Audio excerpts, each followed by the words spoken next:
Dan saya kira Encik Shafiq ini merupakan antara produk-produk ataupun alumni yang dilahirkan oleh IKM Alor Star Kedah itu sendiri, satu produk yang cukup dibanggakan, Encik Huzairi, betul? Ya, betul. Ya, dan mungkin apa elemen kemahiran digital yang diperlukan ataupun reka bentuk inovatif yang kita perlukan ataupun teknologi terkini sebenarnya Encik Huzairi yang ditekankan untuk melahirkan usahawan teknologi melalui TVET seperti Encik Shafiq kita pada hari ini?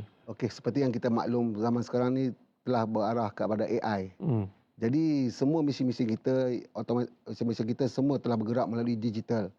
Dan sistem-sistem untuk kita mengeluarkan sebuah harga, kita mengeluarkan pelbagai dokumentasi menggunakan software-software yang kita buatlah. Software-software yang kita buat dan jadi yang kita pakailah, maksudnya software.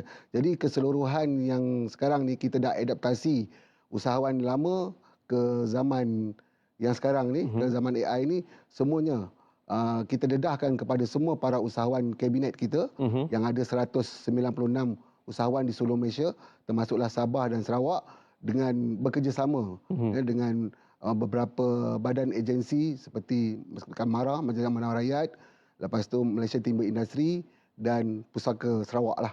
Jadi begitu pentinglah untuk orang kata contohnya mesin CNC yang sekarang ni, ataupun sekarang ni orang kata type dah keluar dah. Semua melalui AI digital.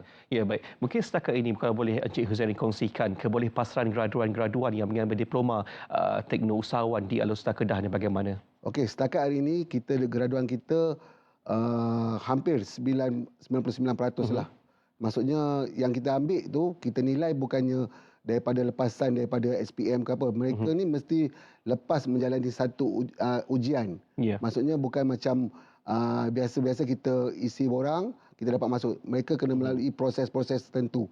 Dan graduan-graduan kita ni setahun kita boleh melahirkan 32 orang. Jadi 32 orang tu alhamdulillah semuanya menjadi usahawan lah. Ya, dan ini antara salah satu produknya ataupun hasil yang kita bangunkan daripada IKM di Alor Star Kedah. Kita nak tanya Encik Shafiq mungkin sebagai permulaannya, kenapa memilih perabot sebenarnya sebagai tunjang perniagaan Encik Shafiq sendiri? Secara jujurnya, perniagaan perabot ni daripada ibu bapa saya. Jadi saya ni sebagai seorang anak untuk mengambil alih mereka punya bisnes lah. Jadi semasa ibu bapa saya menguruskan dia orang tak situ-situ saja, tak membesar pun lagi. Bila saya mula masuk, mereka hantar saya ke tekno usahawan perabot dekat IKM Alor Star.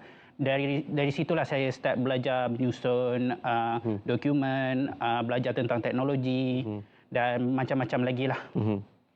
Mungkin ada kelebihan-kelebihan lain mungkin sebagai alumni TVET itu sendiri. Apa kelebihan-kelebihan lain sebenarnya? Mungkin kalau sebenarnya kurang dari segi dokumentasi dan sebagainya kan. Selepas dah melanjutkan pengajian dalam bidang tekno usahawan ini, sedikit sebanyak apa kelebihan-kelebihan lain selain daripada dokumentasi dan juga pengurusan perniagaan itu sendiri, Encik Shafiq?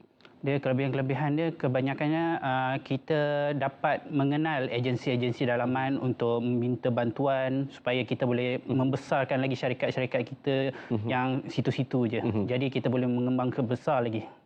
Dan kemungkinan kalau bertambah lagi bantuan, banyak lagi kita boleh sampai ke luar negara. Ya, baik, kita nak tanya mengenai cabaran-cabaran yang dihadapi oleh usahawan-usahawan seperti Encik Shafiq ini. Kita nak rehat seketika. Kita akan kembali selepas ini dalam Bis Malaysia.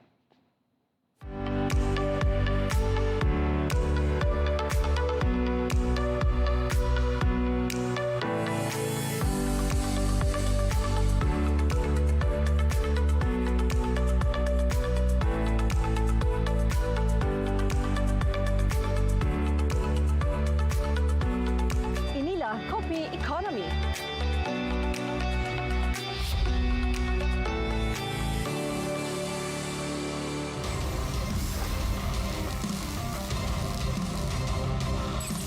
Allowance cukai pelaburan aset hijau untuk kegunaan sendiri sebanyak 100% diberikan kepada syarikat menggunakan produk teknologi hijau dalam rangkaian buatan tempatan yang diiktiraf My Hijau Mark.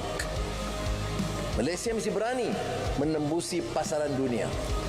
Daya cipta anak watan tidak boleh terus terkurung dalam sempadan negara.